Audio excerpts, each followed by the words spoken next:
Bill, and I'll start where he left off. In fact, this morning, one of the conversations I had was with Lake Charles Mayor Nick Hunter, and I know we have all of us, Governor Bill, have been working to try to help the people of Lake Charles recover from Hurricane Laura. We don't just look at ourselves as isolated communities, because whether it's Louisiana or even other states, so many of my colleagues from around the country have reached out and said, how can we help? People want to help neighbors. We're all in this together, and we're going to work to make sure that we rebuild this area.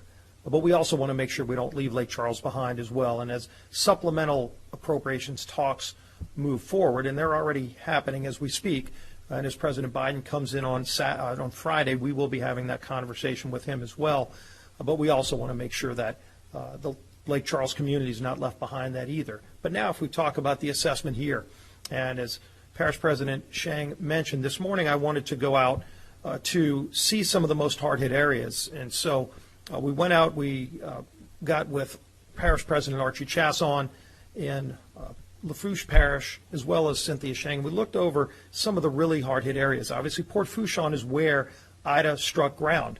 And when you look at some of the reports, I wouldn't be surprised if they go back and reassess this and upgrade it to a Category 5 storm, because when you look at some of the damage, they recorded in parts of Port Fourchon winds in excess of 180 miles an hour. So when you look at that devastation, and it's massive devastation, when you see major marine vessels picked up and moved, dry docks picked up and moved, it tells you just what kind of strong winds hit for sustained hours at a time to do so much damage.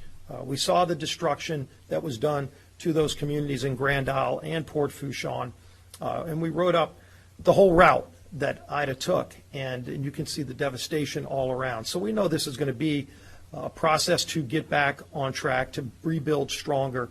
But as we rebuild stronger, we really need to rethink how we rebuild. And this is something we did after Hurricane Katrina. There were a lot of debates about levees. We saw the flaws of the old levee boards. We had big battles in Baton Rouge and overcame those, and finally reorganized our levee boards to put professionals in charge. And when we rebuilt those levees, Governor, we saw much stronger levees, as the governor alluded to, that held. All of those levees, even the levees in Terrebonne and Lafourche that they built on their own. They're not yet Corps certified. We're trying to get Morganza to the Gulf. But they built their own levees, and those levees held even in these highly destructive winds of Hurricane Ida.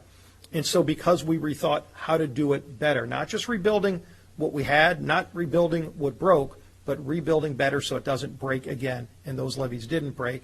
And that's the kind of conversation we need to be having as we think about how to rebuild the power grid and other conversations. And I talked with the Coast Guard about that, because the Coast Guard ultimately not only are heroes, and you go back to Hurricane Katrina, one of the real heroes was the United States Coast Guard. We never forget that. I always tell Coast Guard service members when I see them that we thank them for the service they gave us. They literally saved lives, countless lives after Katrina, picking people off of rooftops.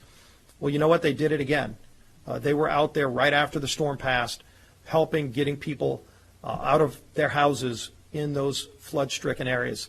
And they also are in charge of our navigable waterways, and there's a lot of damage to our navigable waterways, not just the power line over the Mississippi River, but also some of the vessels that are strewn about. They're well aware of that.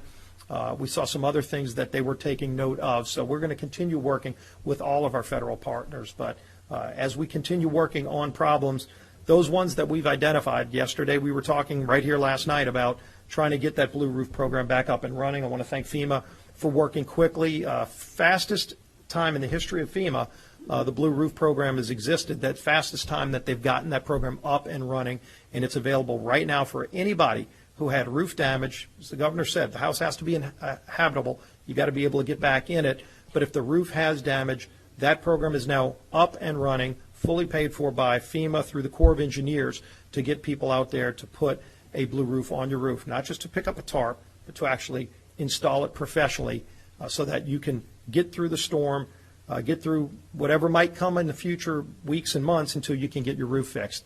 I know we have that on our website too. You can go to scalise.house.gov. You can sign up for the Blue Roof program. You can also sign up for the individual assistance program and the other things that FEMA has in place already. And as new things come, we'll continue to work on that. But we're all going to pull together all the way through this. We need to get the power back up. We need to get fuel. I'll be on a call tonight with all the major refineries across the country as we're trying to get more fuel into our region. But we're going to keep working together. Governor, Parish President Shang, thank you. And I